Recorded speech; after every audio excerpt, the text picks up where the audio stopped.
जादुई जंगल का रहस्य। बहुत समय पहले एक छोटे से गांव में एक लड़का रहता था जिसका नाम अर्जुन था। अर्जुन बहुत जिज्ञासु और साहसी था। वह हर समय नई नई जगहों पर जाने और अनजाने रहस्यों को जानने के लिए उत्सुक रहता था। उसके गांव के पास ही एक घना जंगल था जिसे लोग जादुई जंगल कहते थे। कहानी थी कि इस जंगल में अनगिनत रहस्य छुपे हुए हैं और जो भी वहां गया वह कभी वापस नहीं आया। गांव के बड़े बुजुर्ग हमेशा अर्जुन को वहां जाने से मना करते थे, लेकिन अर्जुन की जिज्ञासा शांत नहीं हो रही थी। जंगल का पहला कदम। एक दिन जब सूरज ढल रहा था, अर्जुन ने फैसला किया कि वह जंगल में जाएगा और देखेगा कि आखिर वहां क्या छुपा है। उसने अपनी छोटी सी पोटली में खाने का सामान और एक टॉर्च रखी और चुपचाप घर से निकल पड़ा। जंगल में कदम रखते ही उसे ऐसा लगा जैसे हवा अचानक भारी हो गई हो।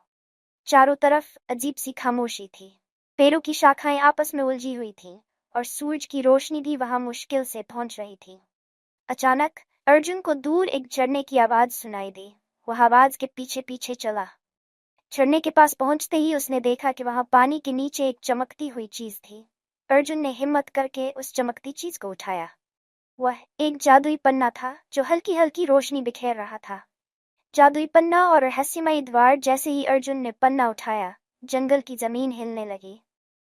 अचानक उसके सामने एक बड़ा पत्थर का दरवाजा प्रकट हुआ जिस पर अजीब सी आकृतियां बनी हुई थीं। दरवाजा धीरे धीरे खुला और अर्जुन ने देखा कि अंदर एक अंधेरी सुरंग थी। वह थोड़ी देर के लिए डरा, लेकिन उसकी जिज्ञासा डर से कहीं ज्यादा थी। वह सुरंग के अंदर चला गया। सुरंग के अंत में उसने पाया कि वह एक बड़े कक्ष में खड़ा है। वहां दीवारों पर चमकते हुए पत्थर जड़े थे और बीच में एक विशाल सिंहासन था। सिंहासन पर एक बूढ़ा आदमी बैठा था जिसकी दाढ़ी जमीन तक